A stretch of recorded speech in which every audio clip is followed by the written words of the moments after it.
y fueron aniquilando, se puede decir, a toda la población indígena que existía. Finalmente las concentraron en limitadas reservas de indios y pues tuvieron un campo libre para poder planear. Uno ve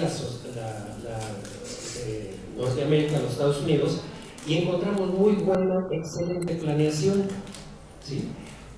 Aquí tenemos un problema. Existen los pueblos originarios que ya están ahí ocupando espacios, ya tienen, digamos, sus callecitas todas curviadas, callejoncitos angostos, etc. Y entonces, pues eso no es fácil así como que destruirlo y hacer calles más anchas, etc. Porque pues ya existe toda una cultura que respeta, o debe respetar esa forma que no fue planeada, pero que finalmente fue tradicional. En el caso pues de estos pueblos, van a ofrecer de alguna manera resistencias a esos proyectos de desarrollo que vienen desde fuera, ¿sí? Que son un tanto invasivos, ¿sí? Pero que finalmente son las formas que nos ha ofrecido, digamos, el sistema capitalista a estos países llamados en vías de desarrollo. El papel pues de los gobiernos y de las empresas y de la administración pública ante el desarrollo. ¿Cuál es el papel que tiene cada uno de estos actores? Así pues, el desarrollo se considera como algo imperativo que los gobiernos de alguna manera también lo hacen suyo para tomar las decisiones, ordenar, digamos, en la manera de lo posible, ese proceso económico, ese proceso de desarrollo económico a través de objetivos, ¿verdad?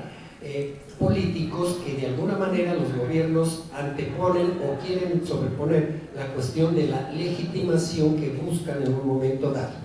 O sea, que por un lado las empresas buscan el desarrollo, ¿verdad? Los gobiernos buscan su legitimidad y los pueblos, la sociedad, busca de alguna manera su bienestar. O sea, hay intereses distintos, visiones diferentes ante un proyecto, por ejemplo, de desarrollo.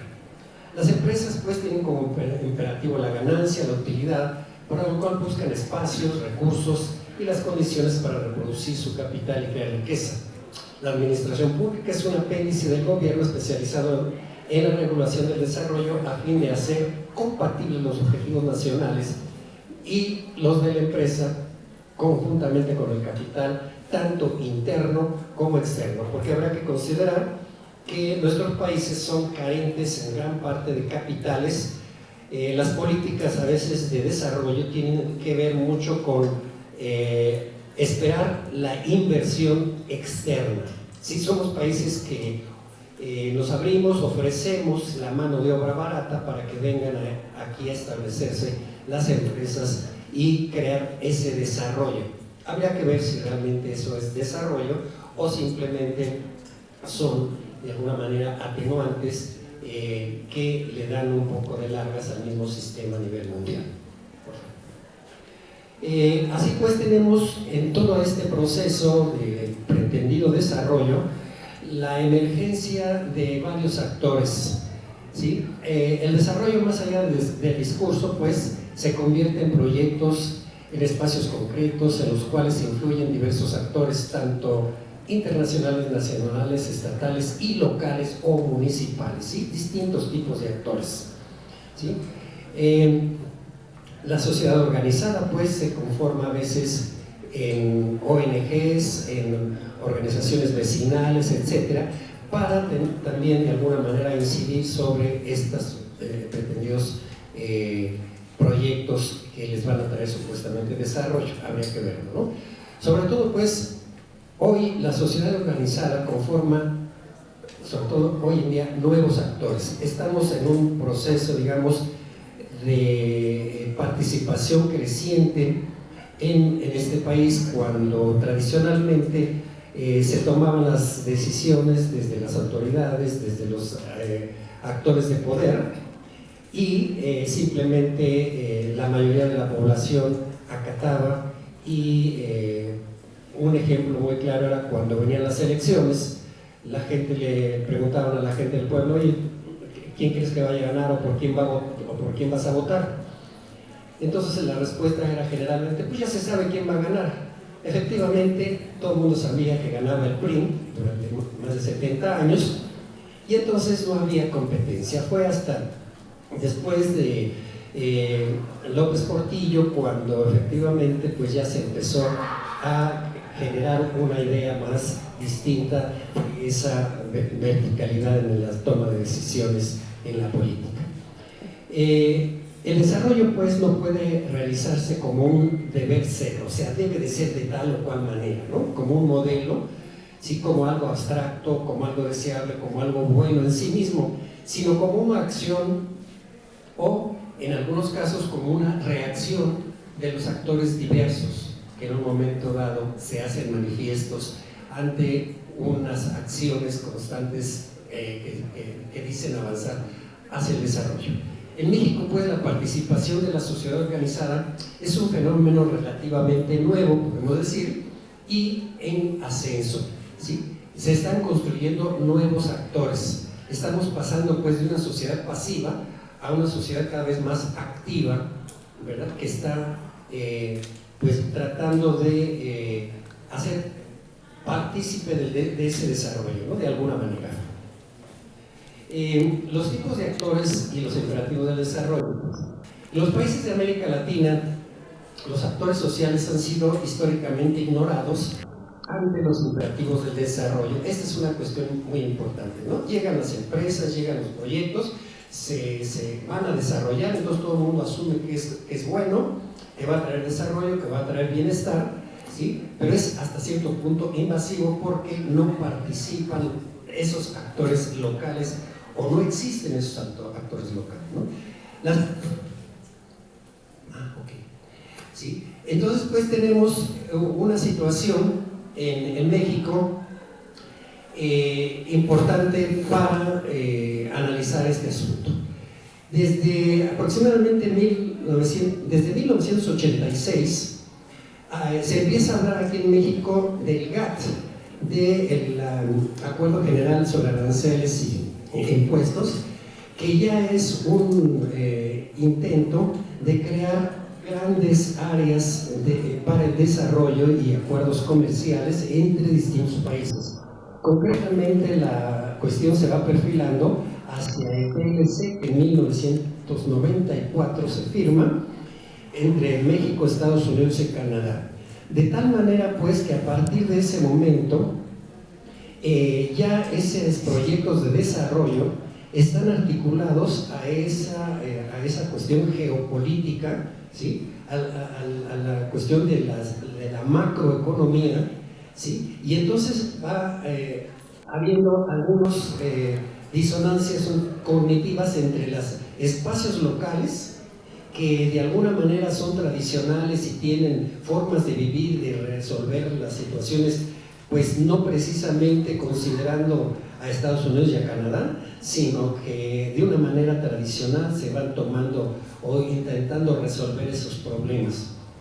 Luego tenemos, pues, en 2019 la continuidad de esa trayectoria, de tal manera, pues, que el desarrollo y sus acciones no son como una cuestión local, estatal o nacional que la podamos decidir nosotros de una manera totalmente soberana, ¿sí?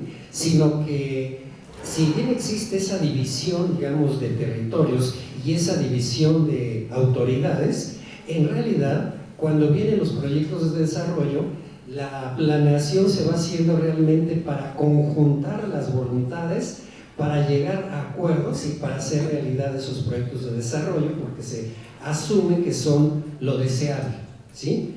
Así pues, entonces, la globalización es un elemento que de alguna manera va configurando incluso los espacios metropolitanos. Por favor. Tenemos, pues, algunas cuestiones importantes en esta cuestión de cómo puede estos megaproyectos ir generando ya sea acuerdos o ya sea conflictos, ¿sí? Cuando tenemos un escenario multicultural, sobre todo cuando las culturas tradicionales están allí y pues en muchas ocasiones no quieren ceder a los procesos de cambio, ¿sí? Por favor, sí. Entonces estos megaproyectos como el AIFA ponen en primer plano pues el desarrollo, ¿sí?, no de los municipios, ¿sí?, no de los estados o del país entero, sino que se ajusta necesariamente a los imperativos de la economía mundial. Esta es una cuestión interesante, ¿sí? A veces nos hacemos las ideas que podemos decidirlo todo internamente, ¿no? Pero estamos en esos compromisos. Así pues, el desarrollo de estos países obedece a políticas económicas, ¿sí?, a nivel global, que, como dije, va obligando, digamos, a todos los actores a negociar, a pactar, a acordar, más que a oponerse, ¿sí? Porque si se oponen, definitivamente pareciera ser que no hay propiamente alternativa. O se hace o no se hace, ¿sí?, un proyecto de desarrollo. Las inversiones, pues, se puede decir que violentan a los actores locales, los cuales en respuesta implementan acciones de resistencia, las cuales se convierten en acciones de supervivencia ante la incapacidad de incidir para moldear o condicionar los capitales externos. Un caso, por ejemplo, está el de Tesla. Aquí dice el empresario, sí, nos vamos a poner en Monterrey. ¿Qué dice el observador? No, la necesitamos mejor en el centro, en el sureste, en otra parte, donde hay más agua, etcétera, hay más recursos. Y entonces, pues sencillamente, ¿qué sucede aquí? Pues que el Estado mexicano, el gobierno tiene que ceder ante la exigencia de Tesla. ¿Quiero Monterrey o no hay nada? Punto. ¿Sí? Y finalmente es Monterrey. Aunque no haya agua, etcétera. ¿Sí? Que no haya recursos. ¿Por qué? Porque hay una cuestión muy importante. Los espacios económicamente fuertes ya no se van poniendo donde hay más gente, sino donde estratégicamente son más adecuados para el comercio internacional.